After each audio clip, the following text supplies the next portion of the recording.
Oh, Switzerland. When we think of it, we picture snow-capped peaks, green valleys, and chocolate that melts in your mouth. But the real heart of Switzerland beats beyond the postcard views. The true magic lies in quiet corners and forgotten valleys, where life moves to the rhythm of the seasons. Here you hear the wind in the pines and the distant chime of cowbells. This is the Switzerland I adore, a land of secrets for the curious. My journey wasn't about famous landmarks, but about getting lost and following narrow roads just to see where they lead. I wanted to meet the people who call these mountains home, to hear their stories and feel their connection to the land. What I discovered was a Switzerland richer and more fascinating than I ever imagined. So come with me. Let's leave the cities behind and wander into the heart of the Alps. We'll explore hidden gems and uncover stories woven into this incredible land. It's a journey of the heart, a side of Switzerland few ever see, and I promise it will be an adventure you won't forget. Our first stop is Val Verzasca, the green water valley in Italian-speaking Switzerland. The river here is a dazzling emerald, so clear you can see the soul of the earth. Water tumbles over smooth white stones, nature's own sculptures. The Ponte dei Salti, a double-arched stone bridge from the 1600s, leaps elegantly across the river. Standing on it, you feel the weight of centuries and the thrill of timelessness. Local children leap into the icy water, their laughter echoing through the valley. Stone villages called rustici cling to the mountainside, blending into the landscape. I met Elena, an elderly woman mending lace outside her home of 2 centuries. She spoke of a simple, full life, connected to the river and the seasons. As the sun set, the valley glowed gold, the water shining from within. Elena shared local wine and bread, and we listened to the river's gentle murmur. In that moment, I felt a profound peace. Val Verzasca isn't just beautiful, it soothes the soul and reminds you of life's enduring joys. It's a place that stays with you. Next, we travel high into the Engadin Valley to Guarda, a village perched on a sunny terrace above the valley floor. Walking its cobblestone streets feels like stepping into the 17th century. Guarda inspired the beloved Swiss children's book, A Bell for Ursula, and the magic is real. The houses are painted in soft pastels, decorated with sgraffito. Intricate designs scratched into plaster, each telling a story. I met Rico, a local artist restoring sgraffito. He explained these symbols preserve history and offer protection. He let me try my hand at the craft, and we laughed at my clumsy attempt. As evening fell, the village hushed, the church bell echoing through the air. I sipped herbal tea by a window, watching the sun paint the peaks pink and orange. In Guarda, time meanders. It encourages you to slow down and simply be present. The beauty here is lovingly preserved, a living reminder of the past. It's a place to breathe deeply and appreciate the quiet magic of tradition. Guarda is a treasure, one you'll never forget. Here, the past and present live side by side. Know you've been a good friend. No journey through Switzerland's hidden heart is complete without the Disalpe, the festival celebrating cows' return from mountain pastures. In a small Fribourg village, excitement buzzes as families prepare for days. Cows are adorned with floral crowns and massive ornate bells, each with its own unique tone. The procession is a symphony of sound and color, with farmers in traditional dress leading their herds through cheering streets. The clang of bells and festive music fill the air. After the parade, the village gathers for a market of local crafts and food. I met Jean-Pierre, a farmer who told me the Disalpe is the heartbeat of their community, a time to give thanks and mark the changing seasons. Sharing cheese with him, I felt connected to this timeless rhythm of mountain life. The festival is more than tradition. It's a celebration of community and gratitude. It's a joyful reunion, a reminder of the deep ties between people, animals, and land. The Disalpe is Switzerland's soul on parade. It's a memory that lingers long after the bells fade. Here, tradition is alive and vibrant.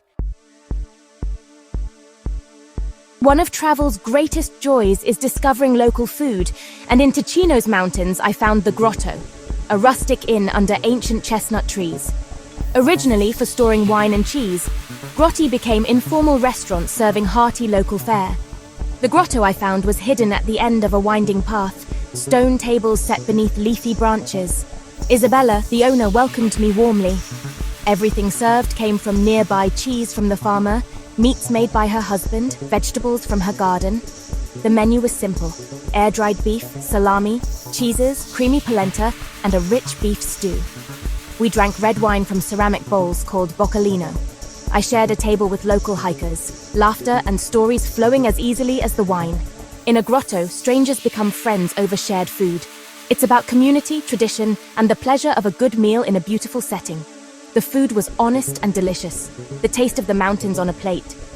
This is Swiss hospitality at its most authentic. A grotto is more than a place to eat. It's a place to belong.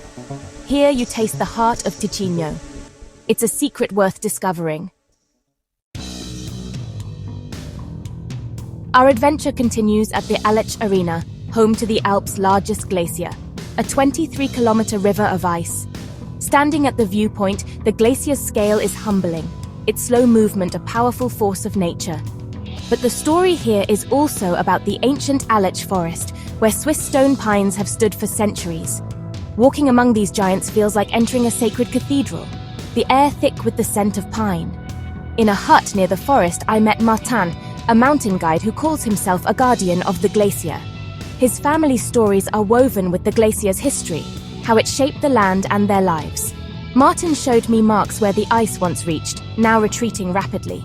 He spoke with awe and sadness, determined to share the glacier's story and its fragility. The Aletsch Glacier is more than a tourist site.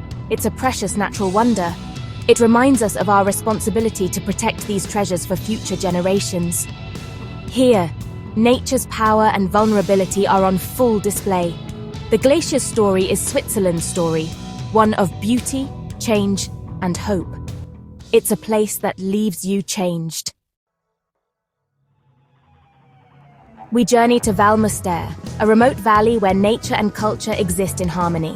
Here people speak Romansch, an ancient language that survived for centuries. At the heart of the valley is Muster Village, home to the Benedictine Convent of St. John, a UNESCO World Heritage Site founded by Charlemagne. Inside, Carolingian frescoes cover the walls, connecting you to centuries of faith and history. Sister Maria, a gentle nun, shared stories of devotion and the convent's enduring rhythm of prayer and work. Outside, the valley is a patchwork of meadows, forests, and peaks, a place where history and nature are deeply entwined. Valmuster is a quiet reminder that the world's greatest treasures are often the most peaceful and carefully preserved. Here, language, faith, and land form a resilient tapestry. For my final adventure, I wanted something truly Swiss, sleeping on straw in a farm hayloft or Schlaf im Stroh. In the Emmental Hills, I found a family farm surrounded by rolling green pastures. Hans, the farmer, led me to a cozy hayloft prepared with fresh straw, clean sheets, and warm blankets. Through a small window, I watched cows grazing below. That evening, I shared rosti and fresh eggs with Hans's family, hearing stories of farm life and their deep connection to the land. Their hospitality was as comforting as the meal. Later, tucked into my straw bed, I gazed at a sky ablaze with stars, the Milky Way stretching overhead. The peace and wonder of that night were profound. Sometimes the simplest experiences are the most magical. Sleeping in the hayloft was a memory I'll always cherish. And so our journey through Switzerland's secret corners comes to an end. We've wandered emerald valleys, timeless villages, and feasted in mountain grotti. We've listened to cowbells, stood before glaciers, and slept under a million stars.